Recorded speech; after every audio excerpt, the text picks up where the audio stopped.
Good day, my name is John Figueiredo. I'm from Duke University, and this is the second, doing this for the camera, this is the second in the series of talks on personnel economics. As I mentioned last time, I kind of motivated the idea for public sector personnel economics and tried to have us think a little bit about why we would care about it and how politics affects personnel economics in a way that it might not do in the private sector. And that was the objective of last time. And to think a little bit more about other factors that affect public sector personnel that don't affect private sector personnel in the traditional conception of personnel economics. Today what I'm going to do is I'd like to talk about hiring, expertise, and promotion. So now this is going to be more like the application of the traditional personnel economics into the public sector. And we're going to look at a number of things that happen in the public sector relating to promotion, hiring, and expertise. I'm going to be going a little bit faster today. I'm going to also be covering more ground. So I'm going to be covering a lot more ground, talking about more work in this area.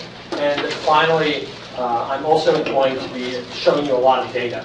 So there'll be a lot of data in this talk, and I'm happy to take questions as we go along or at the end, but that's the general objective for today. So what I'm going to do is I'm going to break this up into really three major parts. The first is I'm going to talk about I'm going to talk about the makeup of the public sector over time in the U.S. federal government, what's changed in the U.S. federal government over time with personnel. And I want to talk about a particular thing that's happening, which is the rise of administrators. And I'll talk to you about what administrators are in a moment. The second thing I'm going to do is I would like to discuss with you what's going on with promotion and wages. And this looks a lot like public sector personnel, looks a lot like personnel economics. And then I'm going to be talking about four different things. I'm going to be talking about capabilities of the administrators, the expertise of the administrators in the coordinated capacities. The second thing I'm going to be talking about recessions and cohorts. And I'm going to be looking at who the government hires and what that means for their promotions in the economic cycle. The third thing I'm going to be talking about is government-specific capital, effort, and performance. That is, how do you attract people into the government to exert effort, and what happens to their promotions and their performance. And finally, if there's time, and I don't think there will be, I'll go back to the idea of administrators, and I'm going to be looking at how administrators perform in the federal government. The final thing I will do, again, if there's time, is I want to discuss in a general level the empirical regularities about internal labor markets in the private sector and the public sector. And I'm going to show you a couple of charts that's going to compare some of the key aspects of public sector and private sector personnel economics and the canonical results you find in them. And ask the question, does the public sector behave like the private sector in the internal labor market? So that's the objectives for today. So let me start. I want to start off with the makeup of the public sector. So again, this is for the camera. This is based on a number of papers I've written, as well as papers that my students have written and my colleagues have written. The full citations are here. This is the federal civilian employment, the number of federal civilian employees from the post-World War II to the post-World War II era. And what you see here is that the total number of civil servants in the United States, total executive branch, has been somewhat constant around the 2 million mark. It has an AR1 characteristic, but it's been roughly about 2 million, 2.5 million, 2.2 million employees. During that time, we can break it down into how many have been in the Department of Defense. So these are civilians working in the Department of Defense. These are not military. Civilians working in the Department of Defense. And what you see is that there's been a general slight decline, a trending decline in the Department of Defense civilian employees, and a rise. This says total civilian. It should say total non-DOD. That's incorrect. It should say total non-DOD. This is a total non-DOD, and there's been a general rise. And this shows you the makeup of the non-DOD and the DOD employees. And it's important to recognize that the DOD civilian force represents a very large part of the workforce. So in general, I'm going to exclude from our discussion today.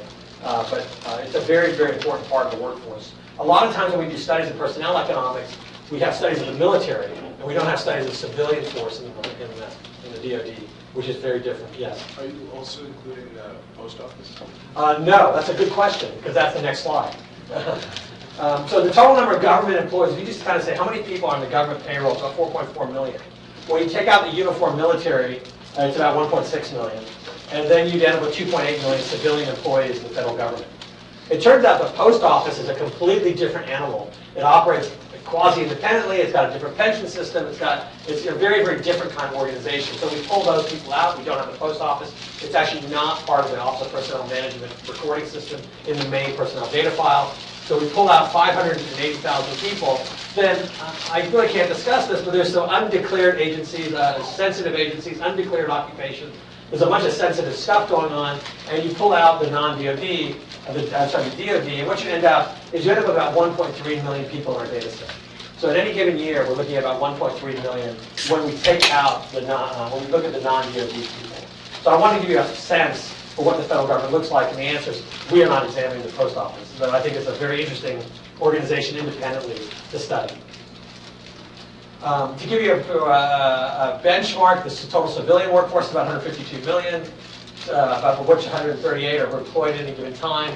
Federal employees are 4.4. Walmart employs 2.2 million people, which is a lot. If you're in a business school, they have about as many people in the United States as the federal government, just to put it in perspective. So again, we're going to be looking at the 1.3 million in today is the set from which we draw. So the scope of the data that we collected looks like this. So we have, as I mentioned yesterday, we have 24 years of data from 1988 to 2011. There are 6 million unique employees, 4.1 million unique non-DOD employees. There's about 40 million person-year observations in the total data set, of which we're looking at 28.2 million non-DOD. It turns out we can transform our data into daily data. We can actually track who's in the federal government every day if we wanted to over the 24 years. We don't do that. But if you want to do some very sensitive event history studies, you could do that on a daily basis. And we have at 87 billion observations if you decide to do that. We have about 70 characteristics of each person. We have 132 federal agencies and 600 sub-agencies, what we will call bureaus. We will call those bureaus. So that's what's in the data set. That's the core data set. In addition, what we've done is we've integrated other data sets into it. We have a data set on what agencies look like, the federal agencies, the structure of the agencies. We have a data set on the partisan political makeup of the agencies and of the federal government. We also have data on elections. We have data on agency management. This is the PART data that I mentioned yesterday, and I'll talk about that if there's time today. We also have data on agency agency performance, which is the PART data, and agency management, that's who's in which position. We've also integrated economic data, such as national economic data on the unemployment, consumer price index, wages, GDP, regional economic data, as I mentioned yesterday, and I now have the precise number. Just over 70% of the federal government workers do not work in Washington. So you know where to geolocate them. You can actually exploit geographic heterogeneity in doing academic studies on the federal government. We have terrorism we have data on terrorism, which I hope to maybe show you tomorrow. So you can look at terrorist attacks against the government, domestic terrorist attacks against the government that happen in different geographic locations. And when I talk tomorrow about gender wage gap and race wage gap, I may talk about the terrorism wage gap as well, briefly. And then we have external BLS data. This is data that the government has, but we've not been able to obtain. They actually have the resume database, about 80 million resumes. So every time you submit a resume, it goes into an electronic data set, and you can extract that, and then you can analyze that. There's also, it turns out every year, the government surveys about 400,000 people, and does a massive survey called Federal Employee Viewpoint Survey. And there's 6 million people in that. And there's also some executives, some surveys that are done on the senior executives. Just to give you a flavor for the data, I want to give you a little bit more detail today on the data and kind of what kind of data we're looking at here. Okay, when you think about federal government employees, you may think that they're very professional. You may think they complain all the time and riot and strike, or you may just think that they're lazy, right? I think these 3 pictures encompass the 3 views of federal employees, right? And so what I want to do is, I don't want to say one of these is right or wrong. What I want to do is I want to kind of look at the data and see if the data can help to inform us as to what's going on in the federal government. Wages are rising in the federal government. These are real wages in 2011 dollars. Just to put it in perspective, what we've done here, this is the 2011 wage. This is the year from 1988 to 2011. And what you see is this is the real wage for federal employees. It's risen from about 50 to mid-60s, low 60s in real wage terms of this time period. This is what's happened to real wages for all employees in the United States. Yes? So if you take out the red, what happens to the blue? Does it actually trend down? Well, probably so, but probably not perceptibly, because it's only 1% of the total. It's only 1% of, it's about 1% or a little over, maybe 2% of the total data set. So even if you pulled out that, I don't think it would make a difference. It would make a big difference. Certainly it would make a difference, obviously. Statistically, it would make a difference. And this is the whole issue happening in the more general conversation happening in the United States about wages are flat, real wages are flat for the average, for the median worker in the United States. And this is the more general conversation. But in the federal government, they've been rising substantially. Okay, if you're going to understand the rest of the talks, you have to understand how wages are set in the federal government. So the wages are set according to this table. This is a table from 2012. And there are grades on the left-hand side. There are grades on the left-hand side. On the left-hand side, there's grades from 1 to 15. And there are steps. So this is called the general schedule. And this is of the general service. It's used both. I'm not sure exactly what GS stands for. You see it both ways in the literature. But this is the GS schedule. So every employee is given a grade. This is effectively their rank.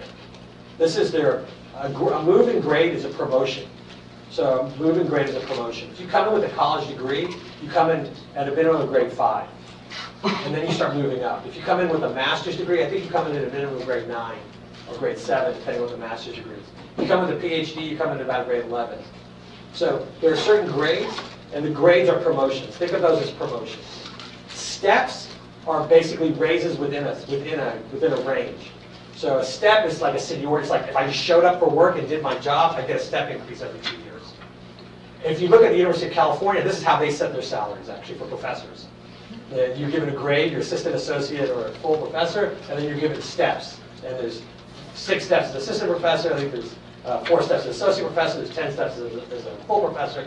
And then this is the salary you get. Once we know what grade and step you're in, we know your salary precisely. It's set by this. 80% of federal employees, roughly 80% of federal employees, are on the general schedule. There are other pay systems inside the federal government, but this is the general schedule, which about 80% of employees are on. So when I talk about grades, I'm going to be talking about promotions that occur along this schedule. And that's going to become important because a lot of the work I'm going to be showing you is going to be about shifts in grades. So grades are promotions, steps are raises. This is for those of you PhD students who want to go over to the University of California, here's their grades, here's their steps, this is the number of years you're at the step, and this is your salary based on your grade step. So this is just get ready for that if you decide to go work at the University of California, where I was for 5 years. Okay. This graph represents the distribution of grades in the United States comparing 1988 to 2011. So what we have here is this is a frequency distribution plot. So this is the number of employees on the vertical axis that are at different grades. This is grade 1, 2, 3, 4, 5, 6, 7, 8, 9, 15. The light blue bar is the grade for 2000, is the grade in 1988. The dark blue bar is the grade of 2011.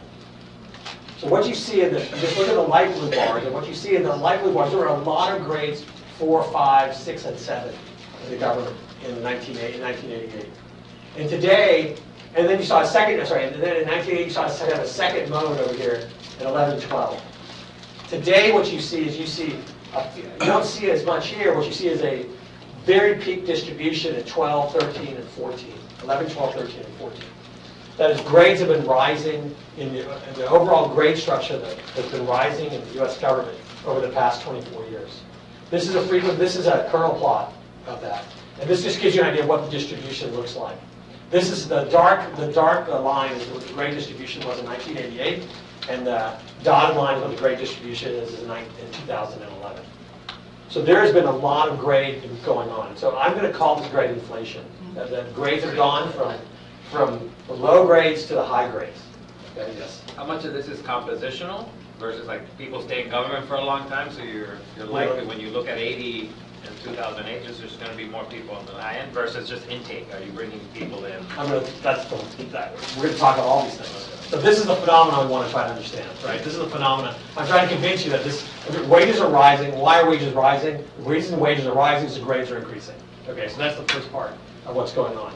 Okay, so now, and then you can do some econometrics and say, yeah, every increase in grade increases about $3,000 in wages.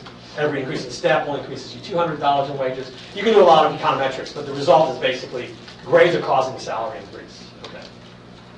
So why is this happening? Okay, so this is now why is this happening? Let's go back to the question.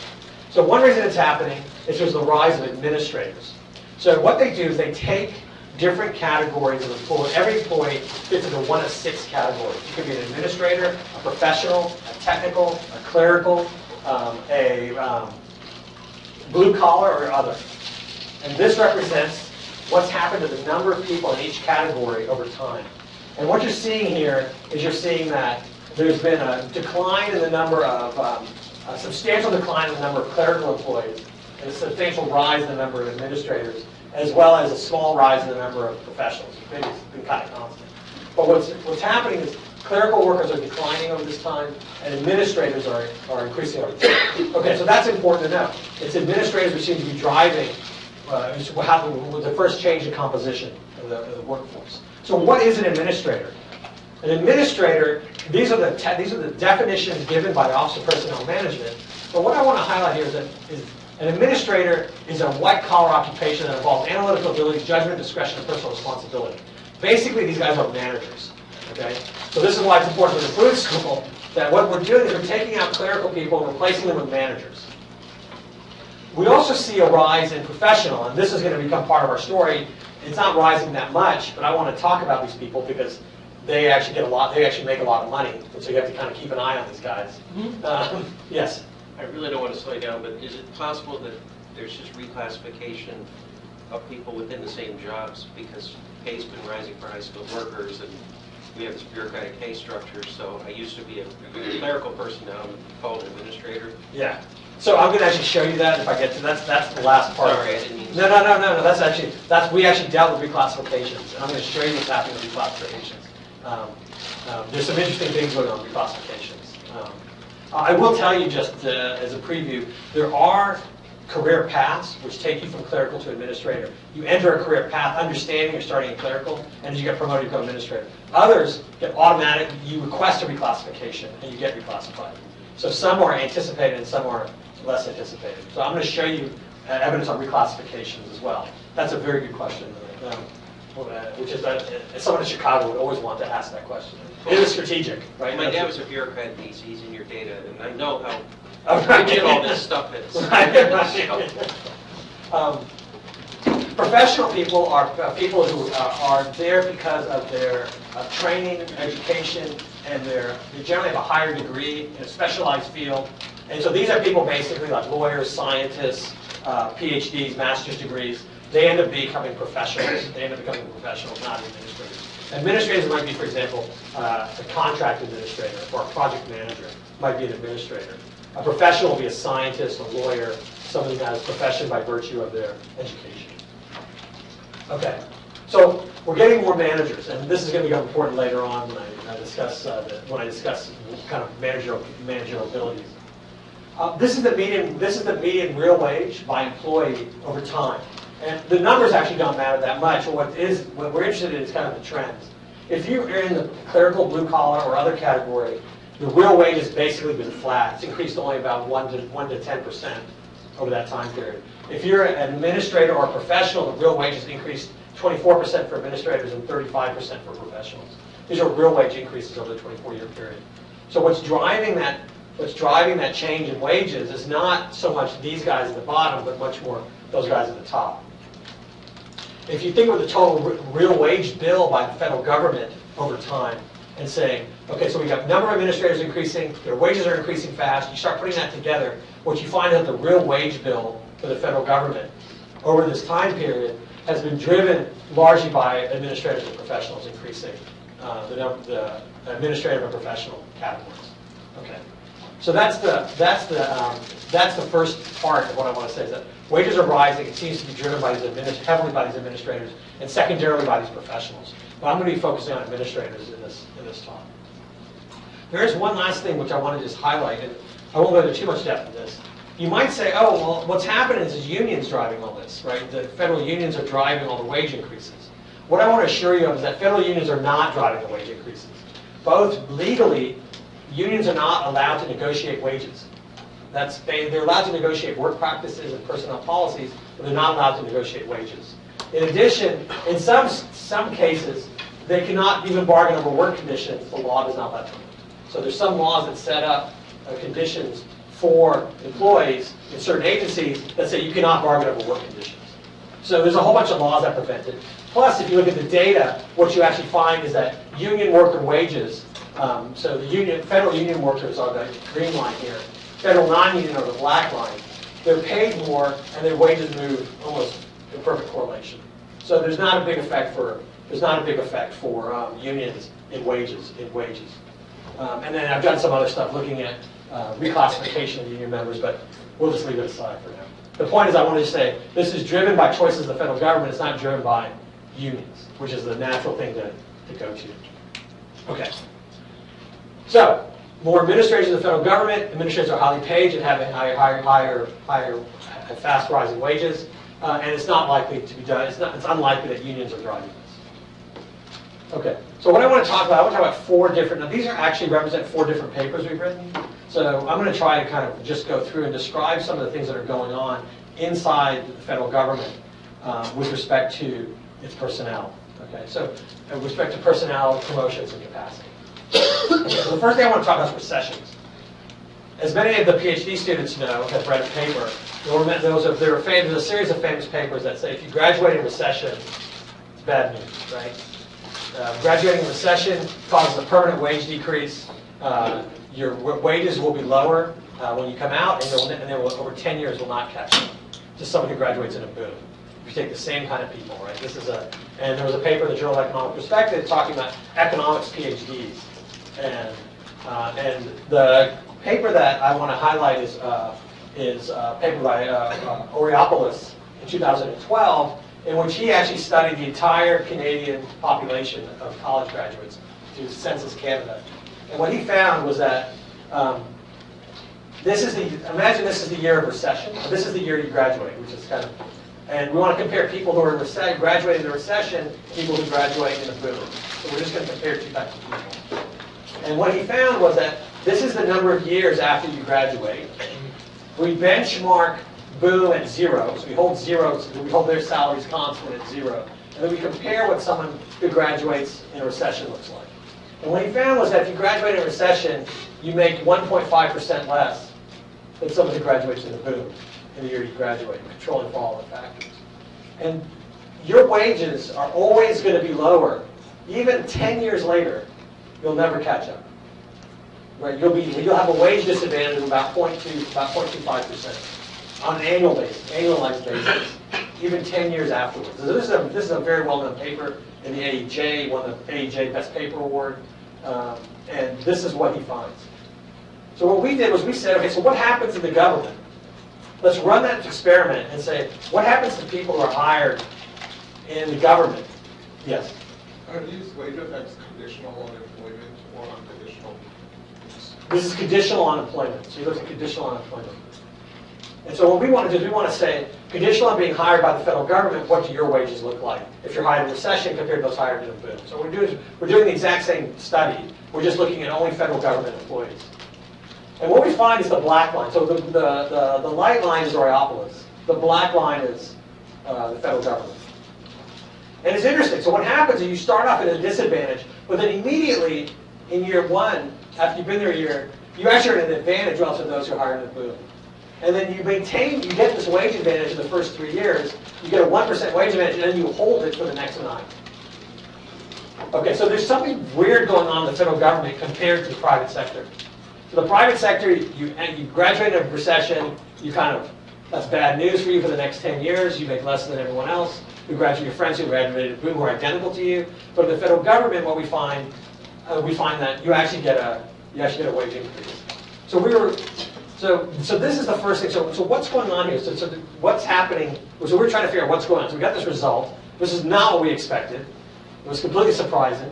And so then what we did was we compared other kinds of graduates. And it turns out, this is the line, the black line is the one I showed you for college graduates. It turns out, if you're not a college graduate, which about half the government does not have a college degree. They have an associate's degree or less, a high school degree. It turns out these guys are even better off. And the middle lines compare those who graduated 1 or 2 years after the recession or 3 years after the recession. It turns out the effect is not there for them. It's only an effect for people who graduate near the recession. And so, and here what we do is we exploit the geographical heterogeneity because different states go into recession, have high unemployment at different times. So you can exploit the geographic heterogeneity. Okay, so we tried to look at this question. We say, what's going on here? Well, it turns out what's going on is during recession, the government changes the composition of hiring. It hires fewer technical people and more administrators. Okay, so think about what that means for the composition of people that are being hired. They shift away from low salary people to high salary people. And those high salary people have higher wage growth in the first few years. So this is the wage growth for those people after they enter. And what you see is that they come in as administrators, and they're kind of low on the step scale, but then they start getting raises much faster. That's the black line indicates. Than they would in recessions, than they would in a boom. So you get raises faster if you enter in a recession than if you enter in a boom. And so what that does together is you hire higher salary people, and then you raise them very fast in the first 3 years. And you can see this effect in the first 3 years, when after the first 3 years, the lines begin to converge, and everyone's raise begins to look the same. Okay, so this is a little bit about what you were talking about, some strategic behavior. Right? What we're doing is we're shifting away from certain types of people. We're reclassifying them into different kinds of people. I'm not reclassifying, we're hiring into different kinds of lines, and then we're giving them raises quickly, and that's what's getting you the effect. The question is, okay, so that may be the effect, but are the people better? So maybe we actually get better people in recession, and that might be a good thing. That is, we match better. So what we did, and I don't have all the data here, what we did was we looked at who's winning awards, which employees are winning federal awards for their work, for their service.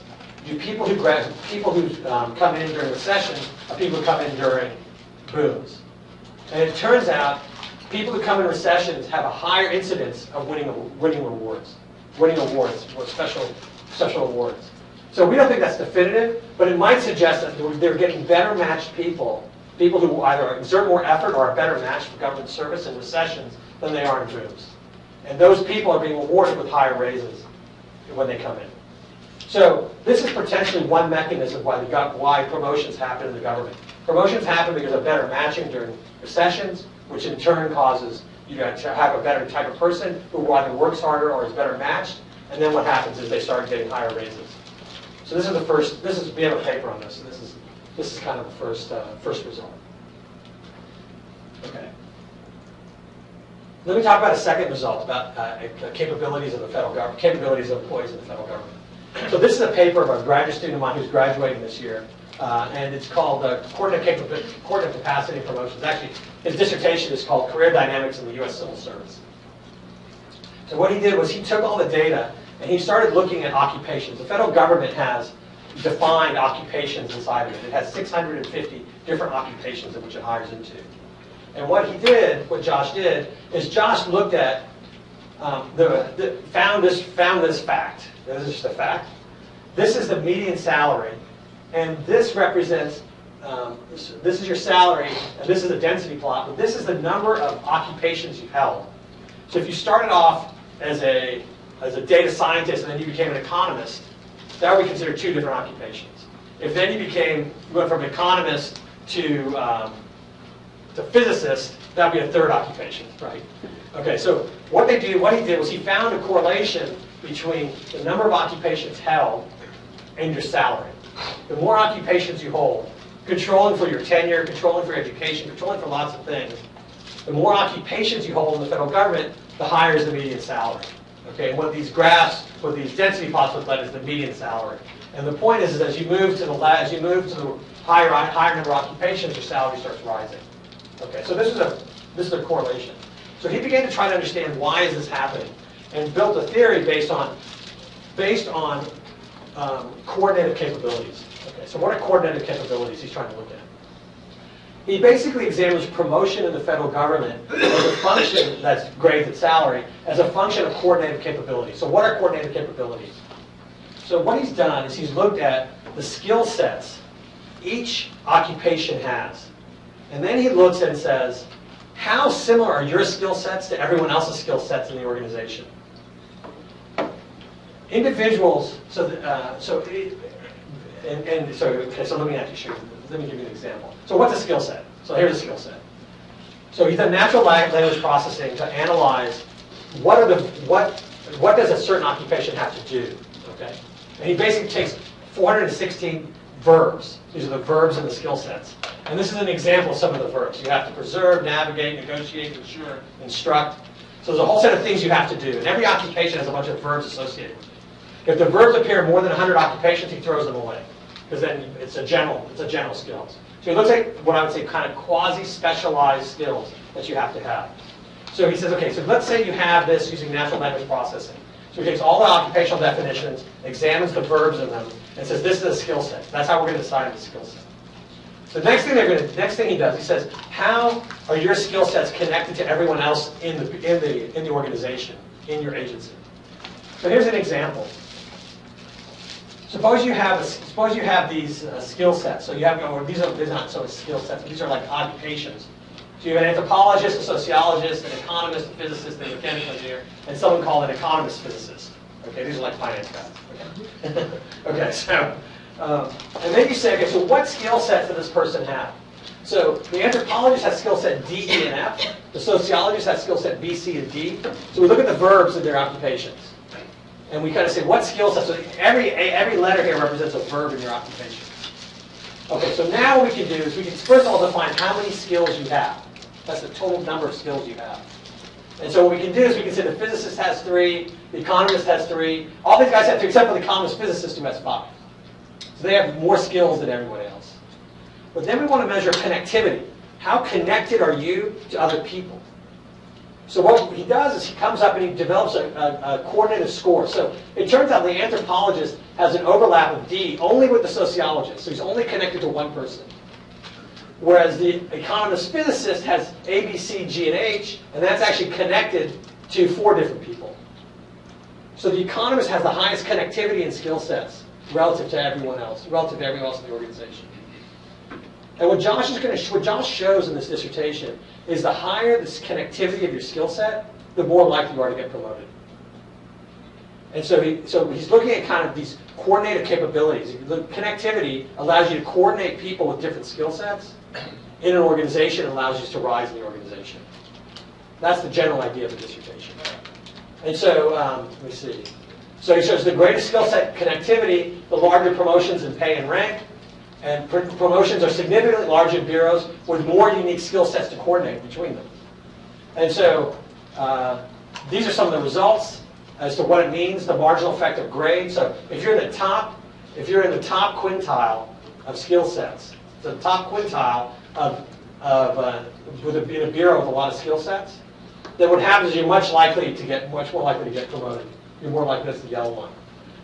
This is the number of skill sets in the bureau, total number of skill sets in the bureau, and this is what it means for your promotion possibilities, based on being in the top quintile of connectivity and skill sets.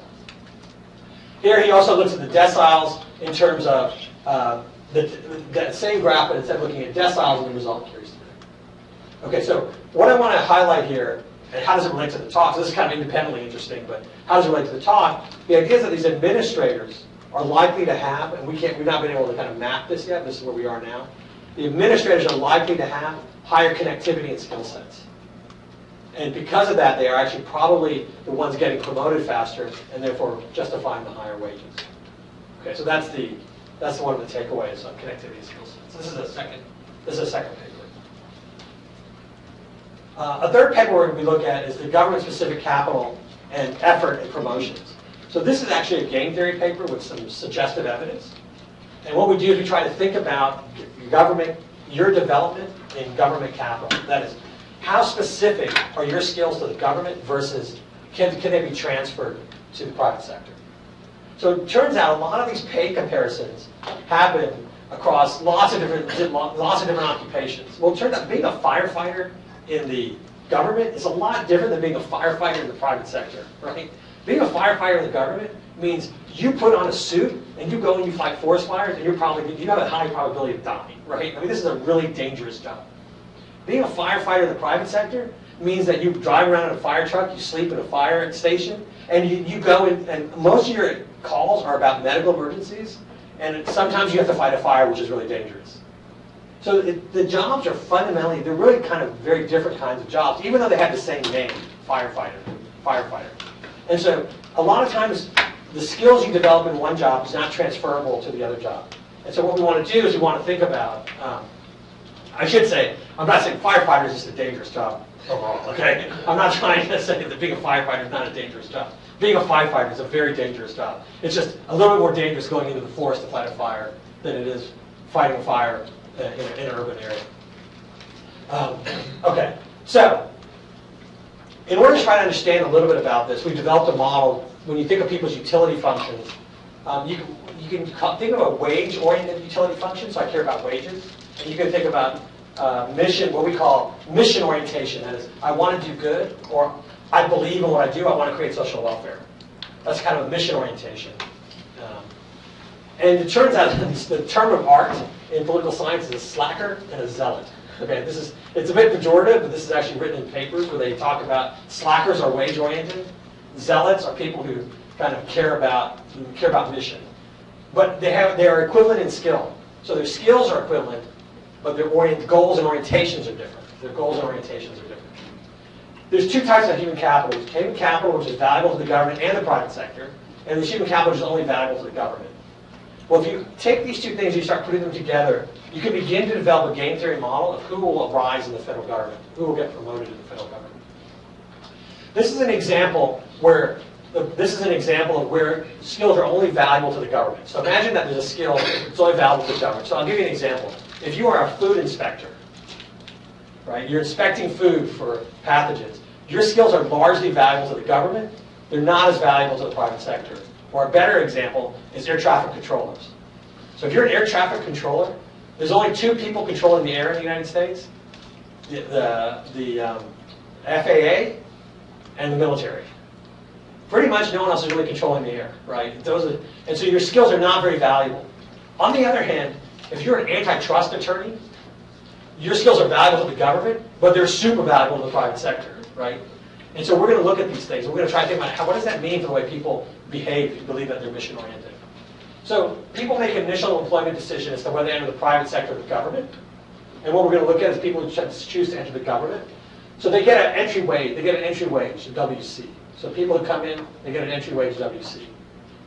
Then at some point in their career, they have to pass some kind of hurdle. We call it an exam. It doesn't have to be an exam. It could just be some kind of promotion hurdle, where we then recognize you are very good or you're not as good as we hoped, right? And these people have a choice when they pass that exam. They can either, if they don't get promoted, they can become a clerk. They can become a low-level person in the private sector because their skills are not very transferable, or they can become a clerk in the public sector. So they can choose where they want to be.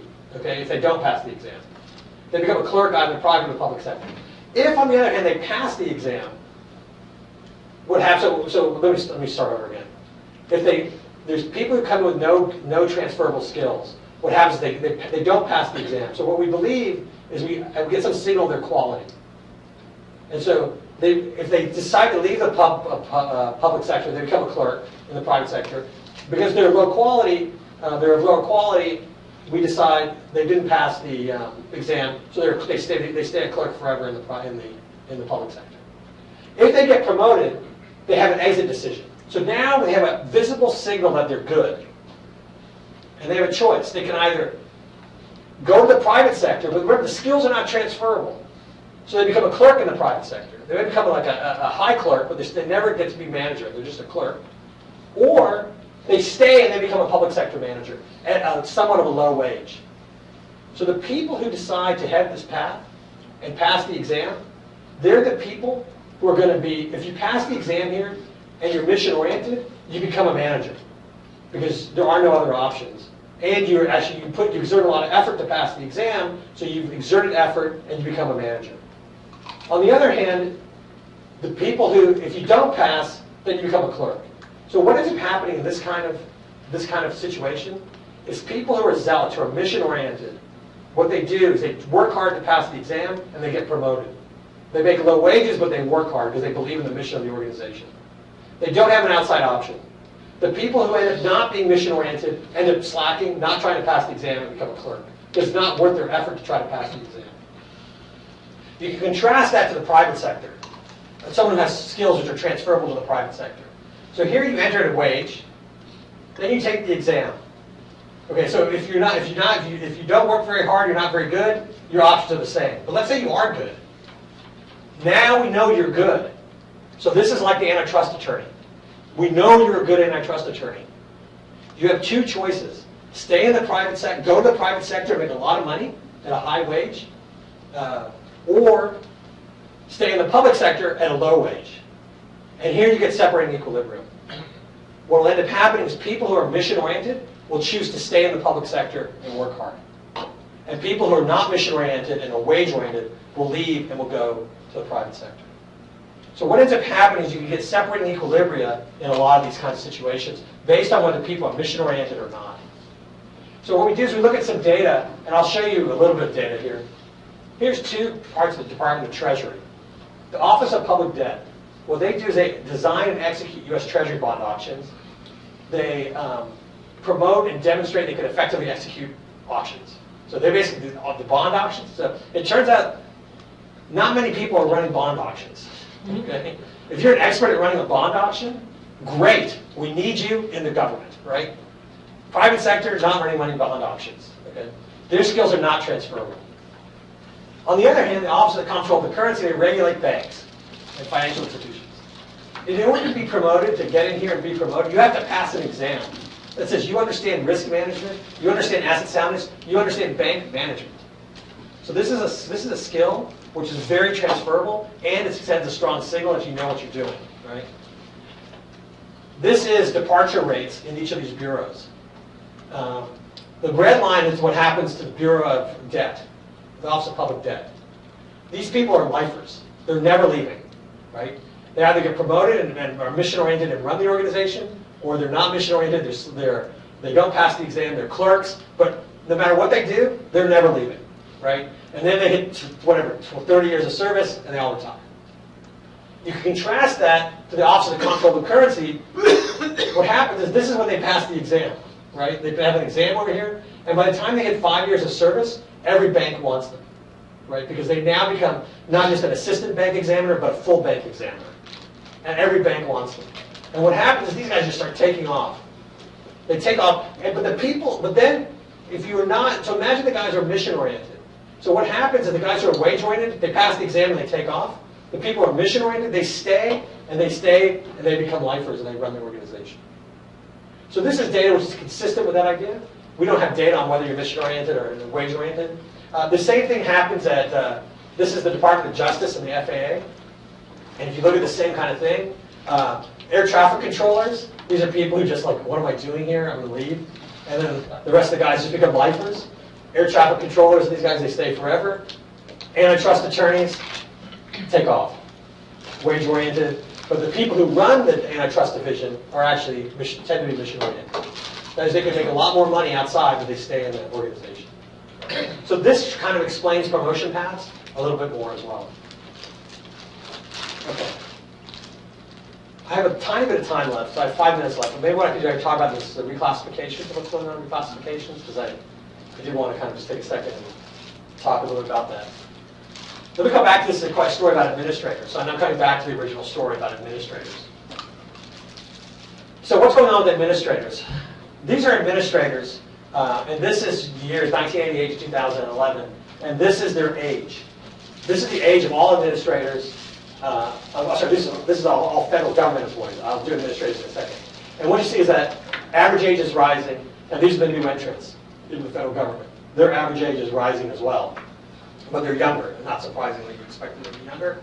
But what is different is educational attainment. This is the number of years of education that government employees have had after college, after high school. So this is 2.4 years here. So this would be someone with 2.4 years of post-high school education. And so this is what the government average of the government look like, and this is what the average of the new entrants looks like. So people are coming in more educated. Okay, they're coming in younger and more educated. right? That's kind of the story. You can actually look at administrators, and what you see is administrators, this is the number of people who are coming in with a 4-year college degree. This is their highest level of education. 4-year college degree, associate's degree, high school or less. I was actually a bit surprised that we've got a good percentage of administrators who have only a high school degree. That kind of surprised me a little bit. This is suggestive of maybe something's going on here, right, in promotion. And what you see is that the entry level of administrators and their education is rising. This is the average age of the workforce, and here you can see administrators' ages are rising as well. This line here represents the median age of the workforce, the U.S. workforce, and this is the median age of each of these categories, the median age of each of these categories in the federal government.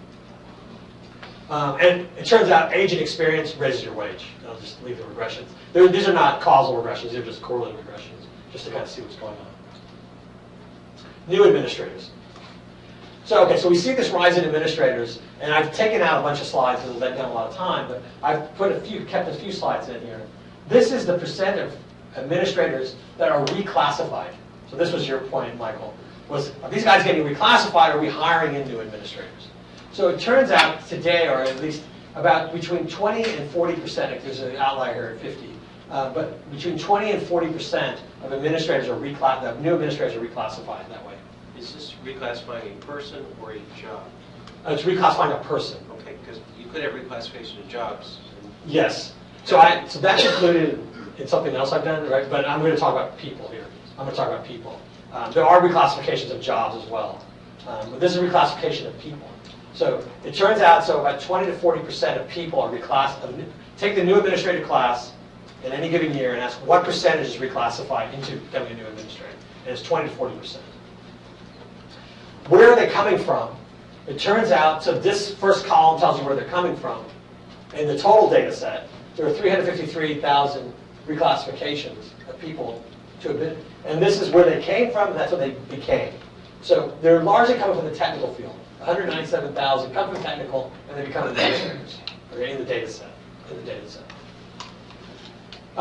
What do we think about these people? Well, it turns out, if you compare the people who switch, they tend to be, so this is comparing technical employees. So let's look at these technical employees and ask, the people who switch, they tend to be higher education, they tend to be younger. So the people who are, the technical people who get switched, or the technical people who get reclassified, are young and they are higher educated. Okay? And they also tend to be supervisors. When you put that together, highly educated, young, supervisor, you're thinking high potential. Those three things kind of together tell you they might be high potential people. And this is the last graph I have, talking about reclassification. This is the second last graph I have reclassification. So this just confirms that if you look at their age and education, they tend to be younger, and they tend to be, this means that they're more highly educated, and this means that they are younger than people who aren't, than the other guys. And then you look at the difference in wage growth among the people who are reclassified versus the people who are coming new. Okay, so we're hiring new administrators, and we're comparing them to reclassified administrators. And we want to know who has the higher wage growth, reclassified administrators or new administrators. It turns out new administrators tend to have higher wage growth than reclassified administrators.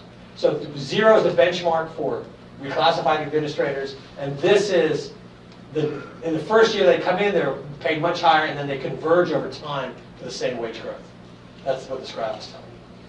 So we don't have a good answer, exact answer for whether it's strategic or not, but it looks like the reclassified people are the high performance people in the previous technical fields that are getting reclassified. We can do much more work on this, but that just gives you a flavor for this. Let me close with one. I'm going to skip the stuff about part scores, and I can come back to that in discretion. But let me just take one last slide here. Well, in 1997, Bob Gibbons wrote a paper, and he said, these are the 10 things you want to know about personnel economics, internal organization. And he kind of said, this would be interesting to know. And Michael Waldman, in 2012, wrote a paper which says, this is what we know. Okay? And I'm going to try to add to this in this single chart. Okay? So in this chart, these are the questions Bob Gibbons asked. These are Michael Waldman's answers for the private sector. And this is what we're finding in our data set, in the public sector. So What are the career paths? So Waldman basically has 4 different kind of career paths. The answer is we have greatest step is a career path in the public sector. Are nominal wage cuts rare? The answer is yes. Nominal wage cuts are very rare in the private sector. They're also very rare in the public sector. If you look at our data set, people rarely get nominal wage cuts. It's about the same percentage. Are wages serially correlated? And the answer is you can measure that. You can do a regression and measure that. And what Waldman and others have found that it's about 0.3 is a serial correlation coefficient, and we're finding a 0.12 serial correlation coefficient. Are there cohort wages? Cohort effects on wages. This is this thing about that I showed you about graduating recession versus graduating with boom, and we're finding yes, but they're not as strong as they are in the private sector. Our wage increase upon promotion large, and when we go through, we can kind of compare, and what we find is, the public sector is not that different than the private sector internal labor markets. They're different, but they're not largely, hugely different. So I want to kind of leave you with this, that even though the public sector is different, and there are a lot of different characteristics, when you kind of get down to the 10 questions, you start doing some analysis, and this is still preliminary, we haven't kind of finished this chart, but when you start looking at it, it turns out public sector labor markets, even though they have all these other characteristics, seem to look a little bit like private sector labor markets. And that might be kind of satisfying. To close, I just want to tell you kind of some of the regularities. Wages are rising in the public sector. There's a shift toward administrators. Promotions, there's a lot going on with promotions. It looks like we're getting this upskilling of people, especially in coordinated capabilities. And very preliminary results in that public sector labor markets look a little bit like private sector labor markets. They're not that different. And that's maybe a good thing or a bad thing, depending on what you think about labor markets. So with that, I will close and say thank you and take questions. Yes? When you're looking at cohorts, when you're talking about cohorts in that slide, are you still focused on like birth cohorts or graduating cohorts? Because if members of one birth cohort take different amounts of education, they don't necessarily all enter the workforce at the same time.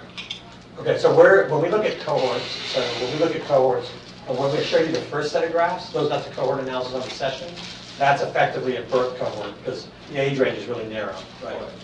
And it's an education cohort as well. So it's a birth education cohort because we're looking at college graduates. Right. So that's a birth education cohort. When we look at the cohorts here, we're looking at entry cohorts into the federal government, and for a given level of education, controlling for age, education, and a whole bunch of other things. So we're looking at those cohorts as well. So that's how we look at cohorts. But we're looking, the cohort, fundamental cohort analysis is entering the government. And then we control for age, grade, occupation. So it turns out when you have 28 million data points, you can run a million pixel things, right? And so it's pretty nice. You can control for a lot of things. Yes. Yes. Thank you for your presentation. Yes. It was amazing. One question about compensation policy in the federal government. So, on the one hand, we saw that during recessions, the wage gap between the private and the public sector decreases. I don't know. My interpretation is that maybe it is more attractive for a student coming out of grad school to go into the government because the wage gap is shorter, is smaller. And then you talked about slackers and zealots, and they are not, they are different in their sensitivity towards wages, right? So what can we infer from these insights for compensation policy inside the government? That's actually a good question. So what can we infer? First of all, I'd be very, very careful of any inference, because until you do a causal study to make sure that you are measuring what you should be measuring. What these results tend to show, okay, and again, these are more interpretive rather than causal, I want to stress that. What these results tend to show is that, so one belief is that you might believe that in recession, what happens is wages compress between the public and private sector, and so more people are applying into the private sector. I'm sorry, more people are applying into the public sector. So the government gets a better choice of who they want. And then you see the wages in the public sector rise very quickly, whereas they don't rise as fast in the private sector. It could be the case that we've got so many good people that we need to, in order to retain them, we start moving them through the system faster. So that's one possibility. Another possibility that could be happening, or from a strategic standpoint, is we actually measure duration effects. So we look at exits and attrition, and we show that in the paper that attrition doesn't drive these results. But it could be the case if you're a student, what you might care about is if you're a slacker, right, and you care about wages, your optimal strategy may be go to the government in a recession, stay there for 3 years, enjoy the wage increase, and switch to the private sector, right? So that could be an interpretation of the data, that people go to the government because that's the only job available during recession. They stay and they exit, and then slackers all exit. Now we try to control for this in the paper, but we can't rule out that possibility. So that's how I think about slackers and zealots. So you could be getting slackers you could be getting wage-oriented people and slackers into the government, but then they exit. So they will go like your guys at Booth, for example. All these people at Booth there's going to be a big recession. Jobs are going to get tight. Where do they go? They go to the government. This happens in law schools. When law firms don't hire, they all go work for the government. They're there for 3 or 4 years, and then they switch to the private sector. So that's a slacker and zealot story where slackers might end up in the government, not get promoted, but still, and then move to the private sector because their skills are well suited for the private sector. That's a good question.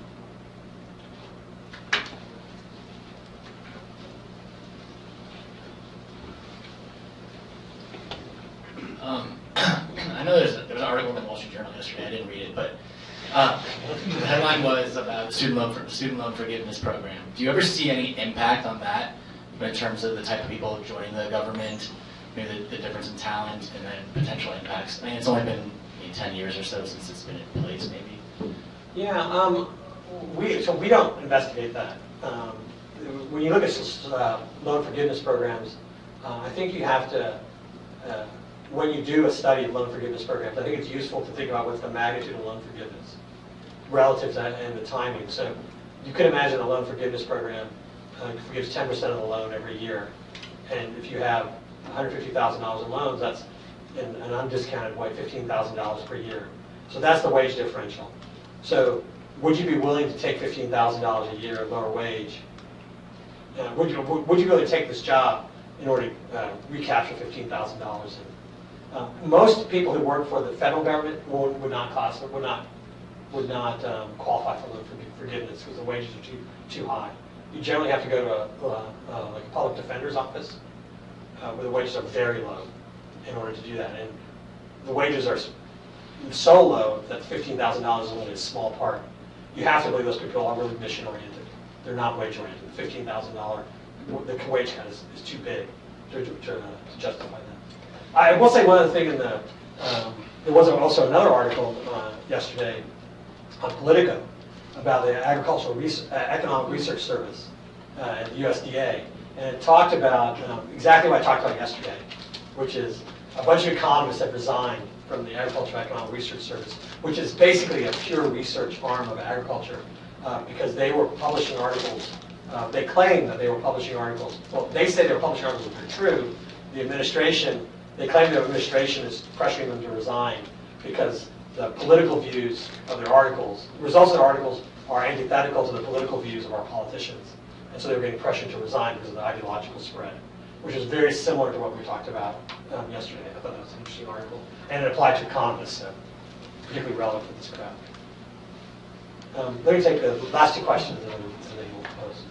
I mean, is there a change, and is there a change in the nature of what the federal government does such that such a higher proportion of administrators are reasonable or necessary?